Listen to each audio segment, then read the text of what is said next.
देशात आगामी काळात अभियांत्रिकीशी संबंधित पायाभूत सुविधा क्षेत्रात प्रचंड संधी आहेत. मात्र कुशल तसेच प्रशिक्षित मनुष्यबळाची कमतरता ही मोठी समस्या या क्षेत्राला भेडसावत आहे. या समस्येच्या निराकरणासाठी उद्योग आणि शैक्षणिक संस्थांतील अंतर कमी होण्याची गरज आहे. अभियांत्रिकी तज्ज्ञ आणि विद्यार्थी यांच्यात सेतू निर्मिती तसेच अभियंता न होताही पायाभूत सुविधा निर्मितीच्या क्षेत्रात प्रशिक्षित युवा मनुष्यबळाची मोठ्या संख्येने निर्मिती हे ध्येय बाळगणाऱ्या अभिनव अभियांत्रिकी स्थापत्य केंद्राचे योगदान महत्वपूर्ण आहे, असं प्रतिपादन L&T मेट्रो रेलचे माजी मुख्य कार्यकारी तसेच व्यवस्थापकीय संचालक विवेक गाडगीळ यांनी व्यक्त केले. डेक्कन जिमखाना क्लबमध्ये अभिनव अभियांत्रिकी स्थापत्य केंद्र आयोजित विशेष संवाद सत्रात अभियांत्रिकी क्षेत्रातील अनुभवी मान्यवर अभियंते सहभागी झाले होते. विवेक गाडगीळ यांच्यासह VG शिर्के कन्स्ट्रक्शन टेक्नॉलॉजीचे उपाध्यक्ष RB Suryavanshi, precast India private लिमिटेडचे संचालक कपिलेश भाटे या तज्ज्ञांनी यावेळी उद्योग विश्व आणि शैक्षणिक संस्था यांना पूरक ठरणाऱ्या अभ्यासक्रमांचे सक्षमीकरण, कौशल्य विकास, मनुष्यबळ विकास आदी मुद्द्यांवर मांडणी केली. अभियंता मनोज देशमुख यांनी त्यांच्याशी संवाद साधला. याच्यामध्ये थोडीशी आणि बरीचशी गॅप असल्यामुळे ही गॅप कशी भरून काढता येईल हा खरा मूळ मुद्दा आहे. त्याच्यामध्ये थोडासा दुसऱ्याही अँगलने विचार व्हायला पाहिजे, कारण विषय एवढा मोठा आहे की हा एका पातळीवर न राहता राष्ट्रीय पातळीवरती हाताळला पाहिजे. याबाबत सरकारच्या दृष्टीने बरीच पावलं उचलली जात आहेत, पण माझ्या कल्पनेप्रमाणे आणि माझ्या अपेक्षेप्रमाणे जे काही होतंय त्यापेक्षा फार मोठ्या प्रमाणात याच्यावरती लक्ष देणं गरजेचं आहे.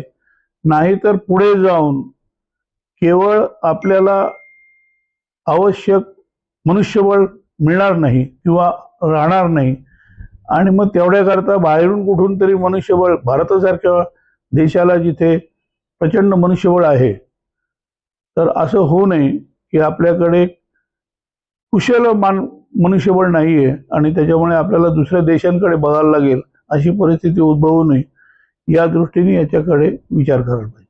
दुसरं, बांधकामामध्ये सेफ्टी, सुरक्षितता हा विषय पण तितकाच महत्त्वाचा आहे. सुरक्षिततेसाठी पण जे सुपरवायझर लागतात साईटवर, वेगवेगळ्या प्रकारची कामं चालतात, इन्फ्रास्ट्रक्चरची कामं आहेत, कन्स्ट्रक्शनचे आहेत, हायराईज बिल्डिंग आहेत, तिथं प्रत्येक टप्प्याला सुरक्षिततेचा प्रश्न असतो. तर ते ट्रेनिंग देणारे पण कोर्सेस जो गव्हर्नमेंट ऑफ महाराष्ट्राचा पण आहे आणि आमच्या संस्थेचा पण ऑटोनॉमस कोर्स आहे, तर ते पण सुपरवायझर्स आपण आता या पद्धतीत शिकवायला सुरू केले. आणि जे डिग्री डिप्लोमा होल्डर्सचे जे इंजिनियर्स आहेत त्यांच्यासाठीचा जो इंडस्ट्रियल रेडिनेस प्रोग्राम आहे तो सुद्धा 3 टप्प्यामध्ये केलेला आहे.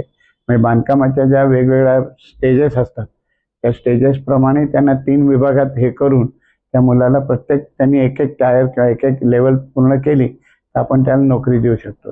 आताची जी रिक्वायरमेंट आहे त्यामध्ये सगळी टेक्नॉलॉजी बदललेली आहे. कॉम्प्युटरचा मोठ्या प्रमाणावर वापर केला जातो आणि मशिनरीचा खूप वापर केला जातो. 2001 मध्ये 25% मशिनरी होती, आता जवळजवळ 75% मशिनरी वापरतोय. तर मुलांना मशिनरीचं ट्रेनिंग मिळणं आवश्यक आहे.